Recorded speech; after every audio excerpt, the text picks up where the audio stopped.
काढले, सगळे ऑर्डर काढलेले आहेत. त्यामुळे पारदर्शी पद्धतीने हे करण्याचा आपला प्रयत्न आहे.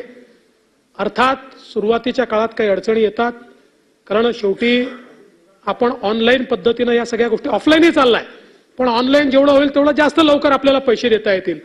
त्यामुळे जेवढं जास्तीत जास्त ऑनलाईन करता येईल तेवढा आपला प्रयत्न आहे. आता हे खरं आहे की एकाच दिवशी खूप लोक तुटून पडतात त्याच्यावर, किंवा खूप सेतू केंद्रवाले एका वेळी जेव्हा लॉग इन करतात तर सुरुवातीच्या काळामध्ये काही काळ आपल्याला ते सर्व्हर स्लो झालाय वगैरे असं पाहायला मिळतं. आता त्याही अडचणी काढल्या, जिथे अडचणी दिसत आहेत त्या अडचणी दूर करण्याचा आपला प्रयत्न आहे.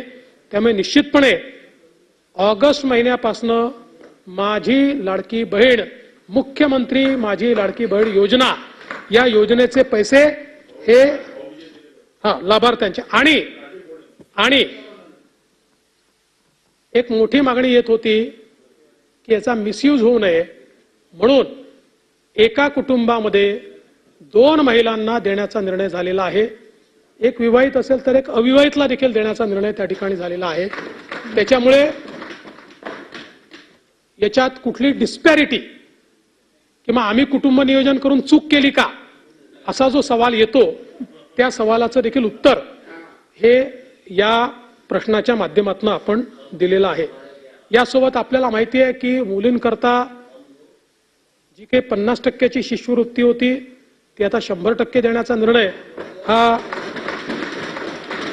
राज्य सरकारने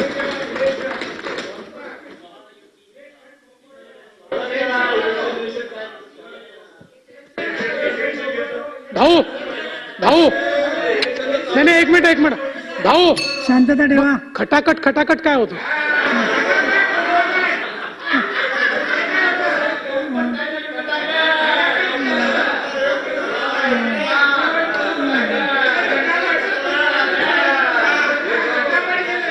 माननीय विरोधी पक्षनेत्यांनी विद्यार्थ्यांच्या गणवेशाच्या संदर्भातला मुद्दा देखील उपस्थित केला होता. पहिल्यांदा सरकारने निर्णय केला की सर्व